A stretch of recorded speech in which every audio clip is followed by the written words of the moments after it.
gracias por la introducción. Al igual que digo, comparto la alegría de poder compartir con ustedes esta tarde. Me acuerdo que las sesiones, o sea, la razón de ser de los círculos de estudio o de los espacios de conocimiento era sobre todo reunirnos para hablar sobre algunas ideas que nos han parecido interesantes.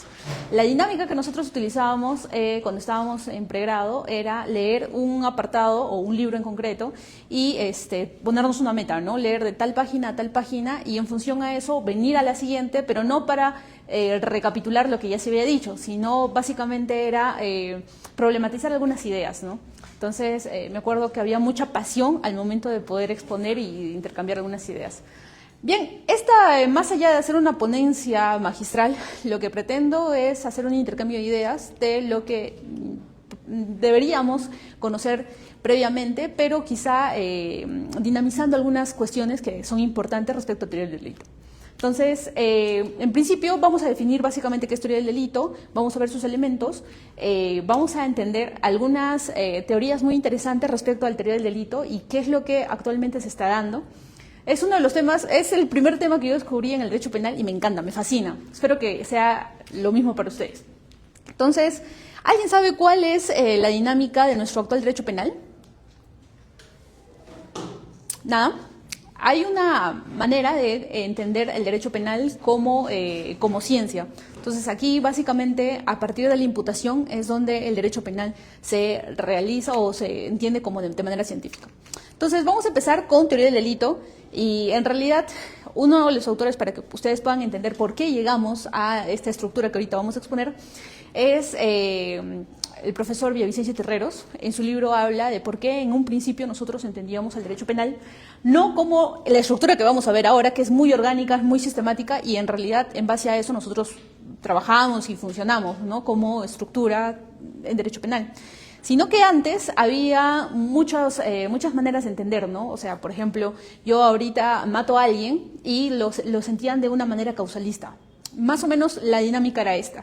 Si yo mato a alguien, no es mi culpa necesariamente, sino es la culpa de la persona que creó el arma.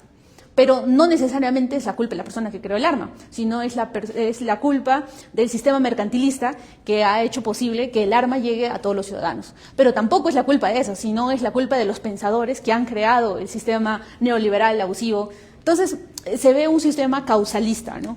Por dar un ejemplo nada más. Entonces eso hacía que uno no puede entender quién al final del día era el autor y llegaba para atrás. Eso más o menos se conoce como, bueno, en realidad en la teoría se conoce como la teoría causalista, ¿no? Que trata de buscar, llega hasta Adán y Eva, ¿no? Si no hubieran comido la manzana no hubiera existido humanidad y no existirían delitos. Entonces a ese absurdo se llega, pero es importante entenderlo. ¿Por qué? Porque a partir de eso podemos valorar lo que actualmente tenemos como teoría del delito. Entonces, ¿alguien sabe cuál es la razón de ser del derecho? ¿Qué regula el derecho? ¿Alguien lo puede decir? Fuerte, fuerte. La conducta. Claro, conducta humana. ¿Y por qué esto es importante? Porque a partir de esto se hace una diferenciación muy clara en el derecho penal, sobre todo. Y es decir, cuando una persona muere producto de un episodio de la naturaleza, llámese huaicos, terremotos, no se le puede atribuir a nadie, porque es un evento, en teoría general del derecho se conoce como evento fortuito. Entonces no podemos atribuirle a nadie, entonces no regula, no es parte del derecho, en sentido estricto lo que vamos a ver ahora, ¿no? Entonces, eso es importante para entender esta premisa. La teoría del delito se compone de 3 componentes. Yo una vez más les recomiendo, para que ustedes puedan valorar lo que ahora les voy a exponer, esto ha sido una evolución, mucho tiempo y no es hasta el año, hasta los funcionalistas que se tiene esa estructura y bajo esa estructura que funciona ahora actualmente el derecho penal, ¿no? Entonces, teoría del delito se va a entender como una teoría tripartita en el sentido de que existe en función a 3 elementos en específico. ¿Alguien sabe cuáles son esos elementos? La tipicidad, la antijuricidad y la culpabilidad. Exacto. La tipicidad, el Tatbestand, la antijuricidad, que muchos confunden y hablan de antijuricidad, pero el término correcto es antijuridicidad. Entonces, no lo digo yo, lo dice Villavicencio también y Romy Chan, ¿no? O sea, hay una disquisición porque es así. Y la culpabilidad. Pero, solamente como pie de página, hay un autor y hay una corriente que no necesariamente apuesta por la teoría tripartita. Existe una teoría que trata de juntar el Tatbestand, la tipicidad, con la antijuridicidad. ¿Alguien sabe quién defiende esta teoría? Ivan Meini. Y es muy interesante porque él habla de un injusto y de una culpabilidad. Pero bueno, no los quiero enredar, vamos a partir con lo primero. La tipicidad. ¿Alguien sabe qué es tipicidad? Esto en derecho civil nada más se puede entender, que es la tipificación de una conducta en un hecho concreto. El famoso artículo 106 es el que mejor define. Ahorita lo vamos a entender muy bien. El segundo es la antijuridicidad. Antijuridicidad. ¿Y cuál es el tercero? Culpabilidad. Ok, entonces acá tenemos tres partes de esta teoría tripartita y es con la que actualmente nosotros trabajamos. Aunque es muy interesante, sobre todo para los que ya conocen ya bien la teoría tripartita del delito, y es que cuando uno ve las casaciones, las disposiciones, no las disposiciones normativas, la jurisprudencia de la Corte Suprema, se habla del ilícito. Entonces, dogmáticamente hablando, estará bien hablar del ilícito. Ojo, el ilícito se entiende como tipicidad y antijuridicidad. Entonces, solamente un tema académico, ¿no? Nosotros nos manejamos con tipicidad, antijuridicidad y culpabilidad. Nosotros no manejamos un sistema dual, como normalmente se da, ¿no? No obstante, nosotros sí aceptamos el hecho de denominar ilícito a la antipicidad y antijuridicidad, ¿no? Entonces, vamos a ir por partes. Básicamente, ¿qué es la tipicidad? ¿Qué es la antijuridicidad? ¿Y qué es la culpabilidad? La tipicidad entendida como el calzado, de alguna otra manera, de una conducta en una disposición normativa específica. Básicamente, las conductas que se regulan dentro del Código Penal están relacionadas están relacionadas en función a lo que la sociedad protege. ¿Cuál es por ejemplo, derecho fundamental que nosotros protegemos como sociedad para poder, no sé, desarrollarnos como sociedad nuevamente, vale la redundancia? Un ejemplo. ¿Cuál es un derecho sin el cual no podemos vivir? La vida. Entonces, ¿qué es la tipicidad? ¿Qué es el artículo 106? El artículo 6 dice el que mata a otro y su consecuencia jurídica, ¿no? Bajo esta típica premisa de la lógica, que es premisa, que es la típica premisa de Hegel, que decía tesis, antítesis y la síntesis, ¿no? Es más o menos ese orden que casi todos los tipos penales se manejan, ¿no? Norman una conducta. ¿Qué es lo que no debe hacerse? Casi siempre el Código Penal, sobre todo en sus delitos clásicos, está tipificado o está ordenado de manera mandatoria como una prohibición. Por ejemplo, no matar, no robar, no acechar, no atentar sexualmente a una persona, ¿no? Entonces, pero eso en su sentido clásico. Cuando nosotros vamos viendo, por ejemplo, una de las tendencias o uno de las ramas del derecho penal que está evolucionando, que es el derecho penal económico, uno ya sale de este esquema de tesis, antítesis y síntesis, porque los tipos penales evolucionan. El mejor ejemplo de eso es el lavado de activos.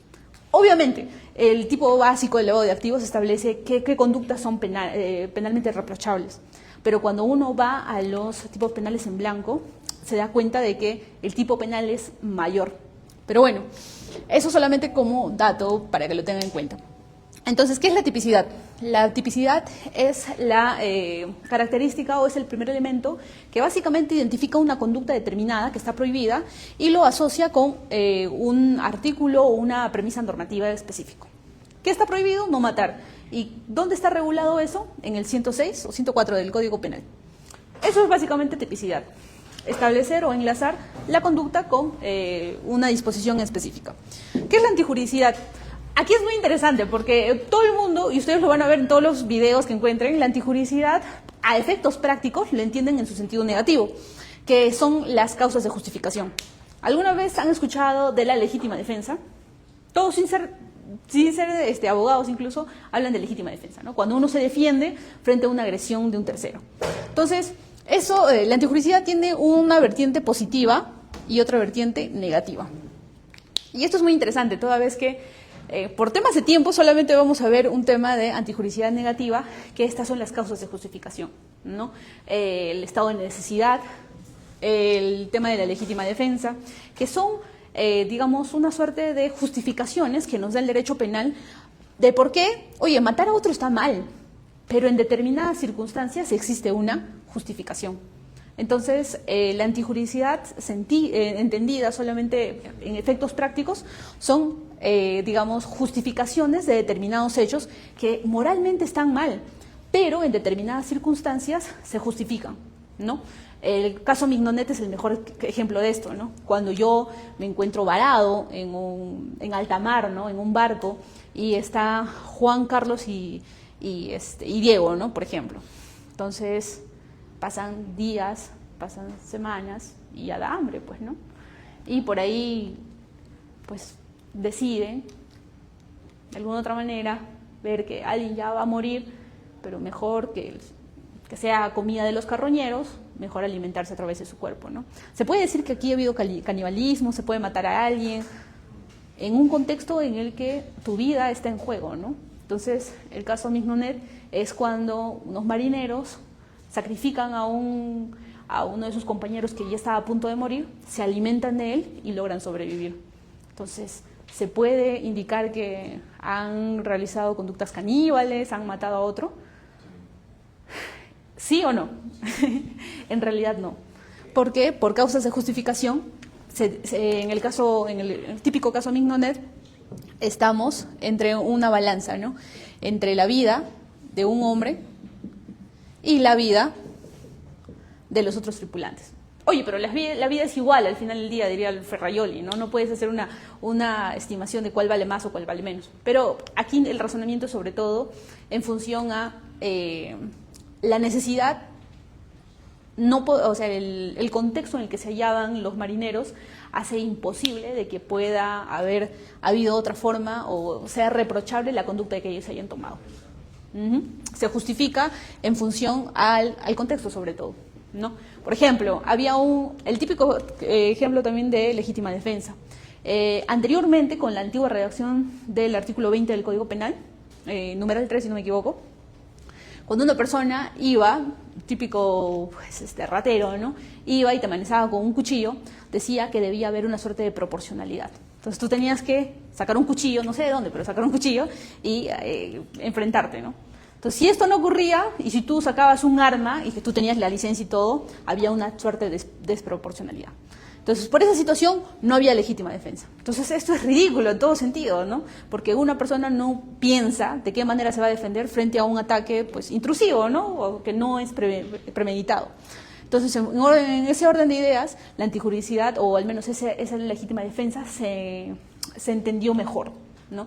Que independientemente de las circunstancias, uno cuando realiza una suerte de defensa para proteger su vida o su bien jurídico protegido, pues es suficiente, siempre que no sea abusivo, ¿no? O sea, digamos, me quieren robar con un arma de fuego, se le entrega la situación, o bueno, por ejemplo, me quieren robar con un cuchillo, entonces yo entrego mi pertenencia, ¿no? Pero o en vez de entregar mi pertenencia saco una pistola que yo tengo la licencia y le doy 10 disparos.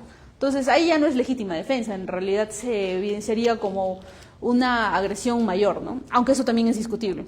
Algunos dicen que por la emoción violenta del momento, los 10 disparos se justifican. Entonces, eso es muy interesante eso en el derecho, porque hay una palabra que siempre se da, que es depende, ¿no? Depende de las circunstancias, depende del momento y depende de muchos factores.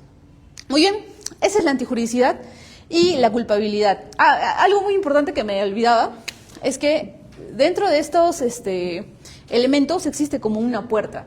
O sea, para poder determinar si algo es delito, es como en términos de Ferraioli se diría que es una sumatoria para dar un resultado.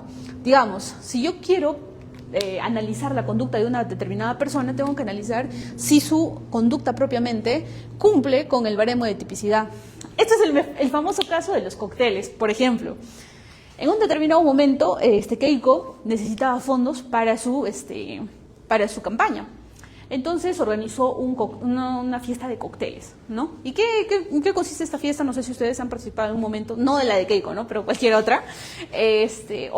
Con las típicas lonchadas que se hacen, ¿no? Más o menos con ese esquema. Uno organiza una reunión, cobra un monto dinerario y recauda fondos, ¿no? Y esos fondos van directamente para la campaña. ¿Keiko fue la primera persona que lo hizo? No, en realidad es una práctica muy común. No obstante, aquí fue muy interesante porque ¿qué pasa en el caso cócteles? Caso cócteles se recauda un monto de dinero ya del evento cócteles. Entonces, ¿qué pasa? Ese monto no es declarado al Jurado Nacional de Elecciones, al Jurado Nacional de Elecciones, que es la entidad que fiscaliza, digamos, todos los montos que existen. Entonces, ¿hay una falta administrativa? Sí, hay una falta administrativa. Pero, ¿qué es lo que postula el equipo especial? El equipo especial dice que esta recaudación de fondos, a través de esta se realizó el delito de lavado de activos. ¿Por qué? Porque se recepcionó dinero de diferentes fuentes indicando, o los fiscales decían, ¿no? Estas fuentes indicando que eran de cócteles, pero también venían de otras, de fuente ilícita. Entonces trataron de probarlo, ¿no? Entonces, al final del día, a través de un evento social llamado cócteles, se trató de recabar. Entonces, esa era la premisa, pero ¿cuál era el problema? No está en el Código Penal, es una ley especial que regula el lavado de activos. Y en la ley específicamente no decía si una persona recibe dinero por aportaciones políticas, eso se configura o es una modalidad de lavado de activos. Y tanto es así que cuando se da esta situación, 2 meses después o 3 meses después, se aprueba el financiamiento ilegal, o sea, el delito de financiamiento ilegal de partidos políticos. Entonces, Keiko, por ejemplo, ¿no? Lo hace en octubre y la ley se aprueba en diciembre. Entonces, ahí cabía la pregunta, ¿cumple o no cumple el principio de tipicidad? Cuando Keiko realiza sus cócteles, ¿esto era delito? No. Entonces, ¿es un hecho? Sí, es un hecho humano, pero ¿cumple con el principio de tipicidad? No. Y esa es la razón por la que el caso, desde un inicio se sabía que era atípico, pero se continuó. Y ahora tenemos lo que tenemos. Y, bueno, la gente que no sabe, la opinión pública, que no se le explica esa situación, pues muchas veces dice, ¿no? No, el Poder Judicial es corrupto, los fiscales han sido timados, ¿no? Pero en realidad es un tema de tipicidad básica. Bien, ¿qué es la antijuricidad? Ya, entonces, ¿por qué explicaba esto? Porque para determinar si algo es delito o no, uno primero tiene que analizar si es típico. ¿Qué pasa si yo cometo un delito antes de que, típico caso como le comenté los cócteles, antes de que se tipifique? No es típico. Entonces, pero ¿qué pasa si sí? Si yo mato a otro, ¿ya está regulado? Obviamente, artículo 106, 104. 106.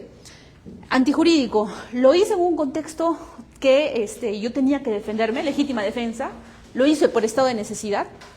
Casi nunca se va a dar esto, muy pocas veces. O, por ejemplo, ahora último, el artículo 20 ha sido modificado en el contexto de Inti Brian, o de esas protestas sociales, se ha incorporado un numeral dentro del artículo 20 que aumenta una causa de justificación, que es el uso de la fuerza de efectivos policiales en contexto de protestas, determinando que no necesariamente el uso de arma de fuego, pero no en tema de contexto de protesta, sino en general, ¿no? El uso de arma de fuego por efectivos policiales no necesariamente implica un abuso de autoridad, ¿no? Entonces eso es, criticable, pero se determinó de esa manera. Entonces, cabe preguntarse acá en este punto, en el contexto de las manifestaciones, si un policía utiliza su arma porque ha indicado, ¿no?, que un protestante violento lo quería matar, entonces se configuraría esta causa de antijuridicidad. Entonces ya no terminaría siendo delito. Pero si ese no es el caso, una vez se cumple la tipicidad, la antijuridicidad, se pasa al tema de la culpabilidad. ¿Y qué se determina en la culpabilidad? ¿Alguien sabe?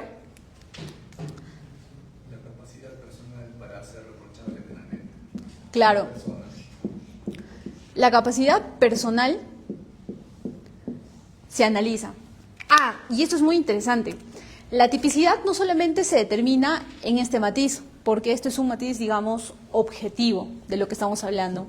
También la tipicidad ve un matiz subjetivo. ¿Y qué implica un matiz subjetivo? Analizar el dolo, o sea, el ánimo de hacer, o el conocimiento, en realidad y también es un debate grande, o la culpa o imprudencia, ¿no? El hecho de conductas omitivas sobre todo. Entonces, mucho se confunde la culpa que existe acá, que en sí es imprudencia, con la culpabilidad propiamente, que es una capacidad personal.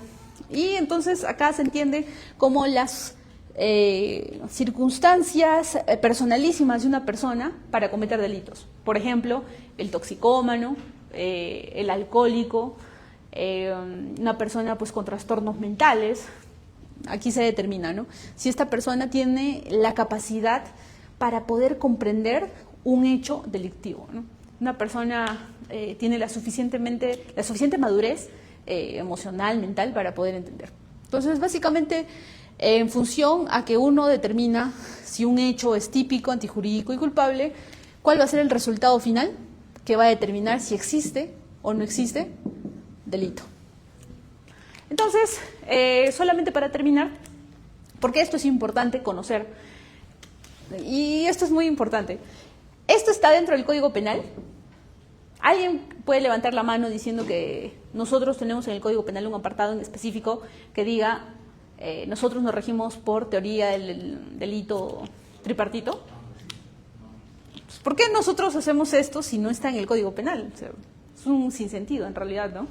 ¿O no? El Código Procesal Penal que sí nos explica, pero no es tan básico el tema de teoría del delito. Pero el Código Procesal al menos te da una idea, pero el Código Penal sí no te explica la teoría del delito. En realidad es muy interesante. Todo este esquema es doctrinario, en realidad. Y bueno, se ha dado jurisprudencialmente ahora aceptado, ¿no? Pero en teoría, o sea, en teoría pura y dura, este esquema no está dentro del Código Penal. O sea, digamos, las causas de justificación están en el artículo 20, si se quiere, pero no hay un esquema que diga nosotros vamos a seguir la teoría tripartita del Estado, del delito, perdón.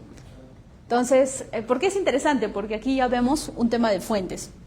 Entonces, Guastini definía las fuentes como todo aquel material que de alguna u otra manera va a incidir para que un determinado Estado pueda hacer propio algo, ¿no? En ese sentido, ¿la ley es una fuente del derecho? Sí, toda vez que la ley determina de qué manera se van a aplicar determinadas conductas. ¿El Código Penal es una ley? Claro, es un decreto legislativo, si no me equivoco, emitido por el Ministerio de Justicia, que determina de qué manera se van a tipificar los delitos. ¿Qué más? ¿La doctrina es fuente de derecho? ¿Qué dicen? ¿Sí o no? Hay algo más fácil. ¿La jurisprudencia es fuente de derecho? ¿Toda jurisprudencia? ¿Qué tipo de jurisprudencia sería fuente de derecho?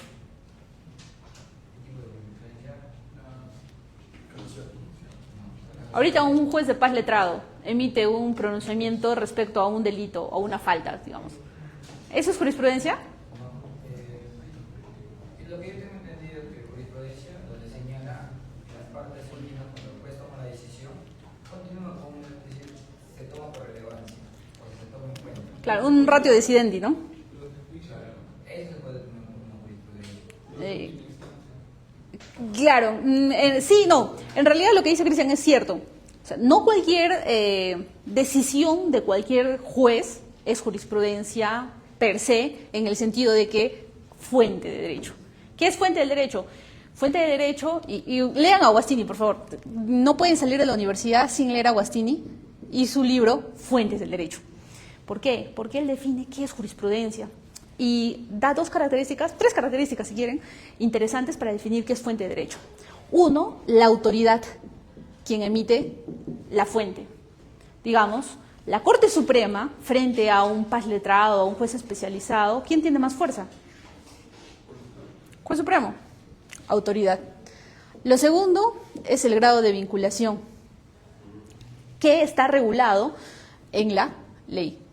O sea, Si uno ve la ley orgánica del Poder Judicial, artículo 14, si no me equivoco, uno determina más o menos cuál es el nivel en la judicatura como para tomar, ¿no? Decisión. Y aquí también se da un tema muy interesante, ¿no? TC contra Corte Suprema. ¿Quién tiene primacía en este caso? ¿Saben? Tribunal Constitucional, porque ve temas de derechos fundamentales.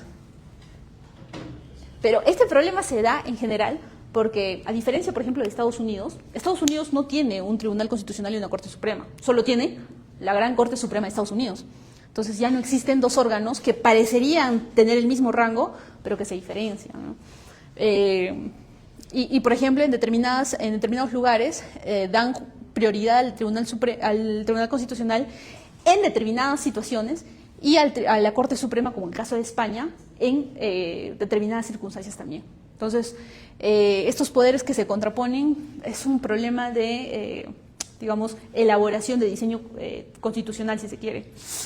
¿Y cuál es estas son las dos características importantes para Guastini, y una tercera característica está relacionada con la fundamentación, es la autoridad, el grado de vinculación y es algo así como que el grado de influencia que pueda generar.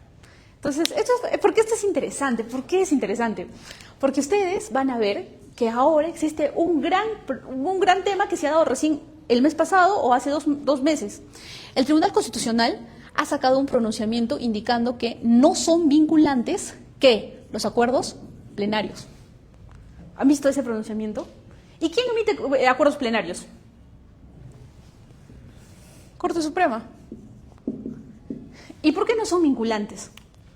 Aquí viene otro tema también. Bueno, eso sería ya entrar un poco más allá, pero en concreto, o sea, entender este tema de fuentes nos ayuda a entender mejor la teoría del delito, porque analizar la tipicidad, la antijuricidad, la culpabilidad, no solamente debe enmarcarse a, digamos, doctrina pura, sino hay que enlazarlo con casos que se dan actualmente. ¿Por qué el caso Cócteles terminaría siendo atípico? Pero ojo, hay profesores muy interesantes que dicen que no es atípico, que en realidad sí cumple la tipicidad. Hay profesores que dicen eso. Entonces, la idea es debatir a partir de problemas. Por ejemplo, Roque en Río es un caso muy interesante de que está en tipicidad objetiva de tipo de resultado, cuando la propia persona expone su peligro, ¿no? Se pone, solamente pequeñito para terminar, en un concierto, y esto también se ha dado en la Laguna Viva del Río, ¿eh? Más o menos el caso es así en Alemania. Un concierto en una laguna, la gente pues algunos no querían pagar, pues, ¿no? O no había espacio en realidad en el lugar, y había un puente. Entonces las personas se ponen en el puente para escuchar el concierto, pero el puente tiene una capacidad para pase, no una capacidad para que las personas estén ahí paradas, ¿no? Entonces el puente cede y le echan la culpa al organizador del concierto como una situación porque todos han salido perjudicados. Entonces aquí se da un típico caso de que esto no es típico, dicho sea de paso. ¿Por qué? Porque estas personas crearon su propio riesgo y en función a eso, pues mueren. Hay, por ejemplo, solamente para terminar, aprovechando que veo a Cristian por acá, dentro de los liberales existe una situación para analizar, ¿no? Hay muchas personas que hacen sus casas en las quebradas o en los cerros. Entonces, pero estas personas saben que estos lugares son sumamente riesgosos, pero pese a eso, pues construyen quizá también por un tema de necesidad. Entonces, ahí es donde la doctrina liberal se pregunta, ¿hasta qué punto el Estado, una vez que sucede un huaico, un desastre natural, todo el mundo pide ayuda del Estado? Pero ¿hasta qué punto las personas, sabiendo de ese tema, deberían haber, digamos, asumido ese riesgo y el Estado termina siendo, digamos, el papá de todos, ¿no? Entonces, por ahí había escuchado alguna vez un planteamiento muy interesante de que si tú quieres hacer tu casa en la cima de la loma, tienes que firmar una declaración jurada de eximir de responsabilidad al Estado. ¿Hasta qué punto eso es viable? ¿Y hasta qué punto no? Entonces, lo dejamos ahí por ahora, y cualquier duda y alguna situación que podamos problematizar, bienvenida sea. Muchísimas gracias.